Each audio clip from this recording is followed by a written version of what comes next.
So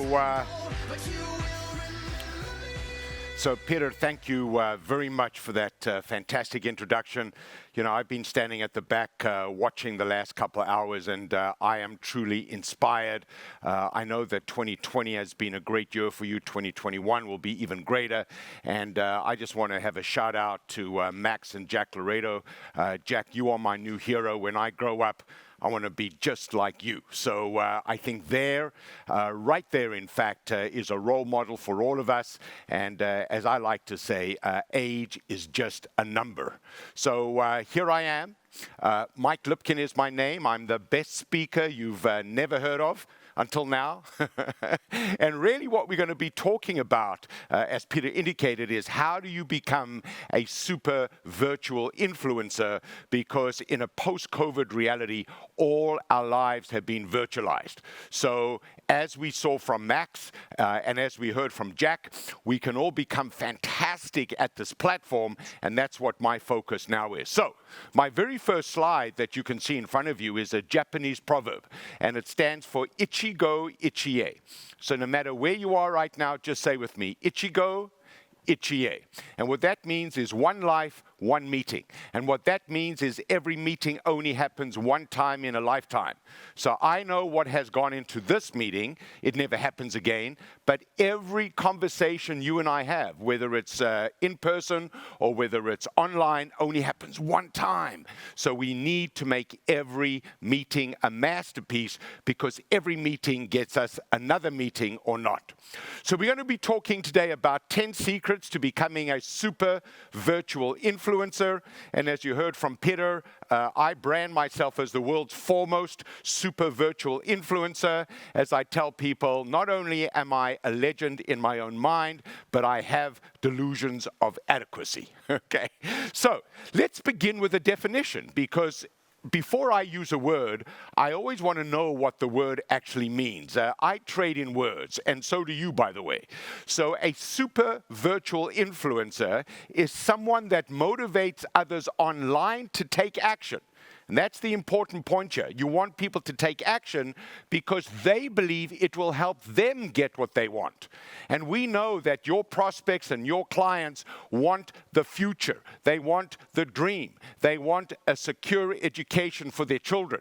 And that's what you and I represent to the folks around us. Possibility, the dream, the kind of future that people want to live into. So your number one mission as an influencer or as a speaker, just like me, is to take something that matters deeply to you and rebuild it inside the mind of your listeners. So I just want you to contemplate that sentence for a moment. You want to take something that you are passionate about, and you want to rebuild what you are passionate about inside the minds of the people to whom you are speaking, so that when you are finished your conversation with them, they feel as committed, as confident, as passionate about what you are communicating to them as you do. Now, this, of course, assumes that you have that passion that you are going to share, because communication is about the transfer of information, but it's also about the transfer of emotion. So look, here is my defining story that I want to share with you today. As you can hear from my accent, and as you heard from Peter, I'm originally from South Africa. I'm an immigrant to Canada. I've been here for 20 years, and when I was in South Africa, I had the great fortune of doing some work with the Nelson Mandela Foundation, and my payment was a meeting with Nelson Mandela. And because I only had 15 minutes with him, I asked him a single question. What was it like suffering for all those years in prison? Because as many of you know, he served 27 years in prison because he believed in the ideals of democracy that many of us just take as a birthright. So I said to him, I said, Mr. Mandela, what was it like suffering for all those years? And he looked at me and he said, Michael, I didn't suffer. I prepared to live my life every day, so when I was released, I would transform my nation into the kind of nation I dreamt of it becoming. And I've never forgotten that. I prepared to live my life every day so that when I was released, I would transform my nation into the kind of nation I dreamt of it becoming. And that's how he got through 27 years, one outstanding day at a time. And by the way, compared to Nelson Mandela, how's your life looking, right? So we have all been brought to our knees in some way by COVID. But there are people who've gone through far greater challenges than we have gone through, and they have been at their absolute best. And that is the ultimate challenge that COVID puts in front of each and every one of us. Every day, in every way, in front of every person, can we bring out our absolute best? Now, you might be thinking, what does WWMD mean? Well, you've probably worked it out already. It simply means, what would Mandela do? So when you are at your best, you are unleashing your inner Mandela. And I know that unleashing the future and being a superhero is a key theme of today, but for me, Mandela is my hero, and I'm always evaluating myself, what would Mandela do? And then I try and do exactly that. So I want to spend just the next couple minutes talking about some of the key things that are going to influence the immediate future. When you are talking to people, the first thing you want to do is scope out the context inside which the conversation happens, because context is everything. If we don't understand our environment, and if we cannot help other people understand our environment, then it becomes very difficult to motivate them to take action. So as you heard, I'm aligned with one of Canada's leading research companies called the Environics Group, and we have identified 10 things that we all need to get ready for. Now look, just like you, I don't know exactly what's going to happen, and I don't know precisely when it is going to happen, but we do know that there are 10 forces shaping the immediate future. And as I walk you through these forces, some of them you're going to go, well, obviously, and some of them might be new to you. So number one, there are 3 dominant emotions that we all have to manage, and that is fear, anxiety, and doubt. So, just last week, there was vaccines that were identified and we know are going to be launched to the marketplace, hopefully early in 2021. But in a way, we all need to be vaccines to others in order to inoculate them against fear, anxiety, and doubt. And I'll be talking more about that. Number 2, contact avoidance. The most I could do with Peter was a gentle elbow bump. And so in the absence of being able to really shake someone's hand or really give them a big hug or a big kiss, you and I have got to communicate our warmth and our humanity remotely, which is why we're doing this the way we're doing it now. Number 3, virtual communication. So I'm going to talk to you a lot today about the 10 secrets to becoming a great virtual communicator. And no matter how skilled you believe you are in this regard, or no matter how much you feel like you've struggled with virtual communication, today is the day that you take yourself to a whole new level based on the insights that I give you and based on some of the other extraordinary people I'm going to include in my conversation with you.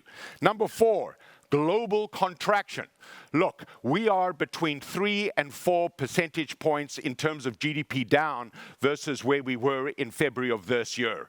In the second quarter of 2020, we had an economic contraction of over 30%. And then we had a recovery in the third quarter of over 30%. Now we're in a situation where the future represents low or no growth. And so in a contracting environment, the best of us embrace an expansionary mindset.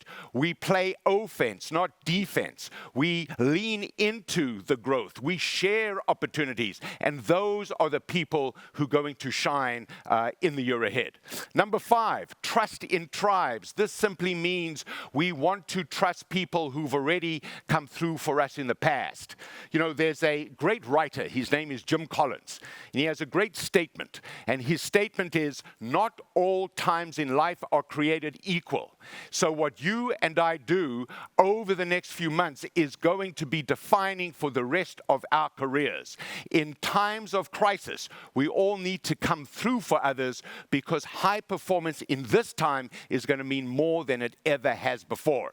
Number 6, breakneck breakthroughs. You know, this has been a key theme of the communication today. This is this rapid sense of innovation, this rapid evolution of technology and new ideas and new approaches.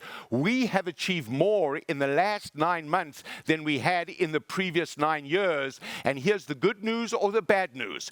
It's just going to get faster. We're just going to accelerate. So if you love change, you're going to love the next year. If you don't, well, you decide.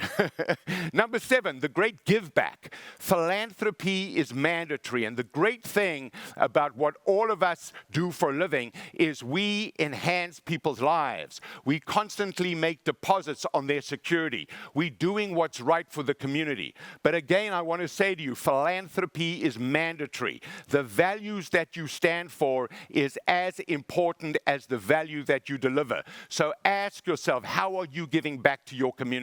And you know what I've discovered? Those folks who give back to their community, those folks who are philanthropically minded, are usually the folks who are doing extremely well. To those who much is given, much is expected. Number 8, healthy gratitude. Look, I am a motivational speaker. You know, prior to COVID, I went for a blood test, and guess what I am? B positive. But I can honestly say to you today that I'm thrilled to be negative. I'm thrilled to be healthy. I'm thrilled to be able to stand in front of you and do what I'm doing.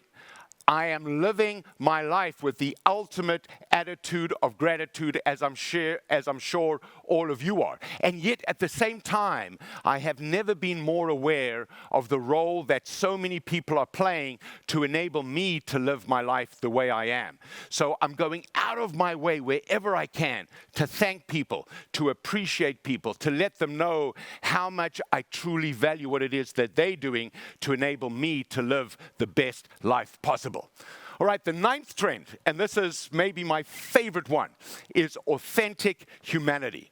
You know, in the absence of being able to be close to people, because we cannot achieve proximity, people want to feel our authenticity. They want to feel our humanity. So I hope you can feel just how authentically delighted and thrilled I am to be in front of you today.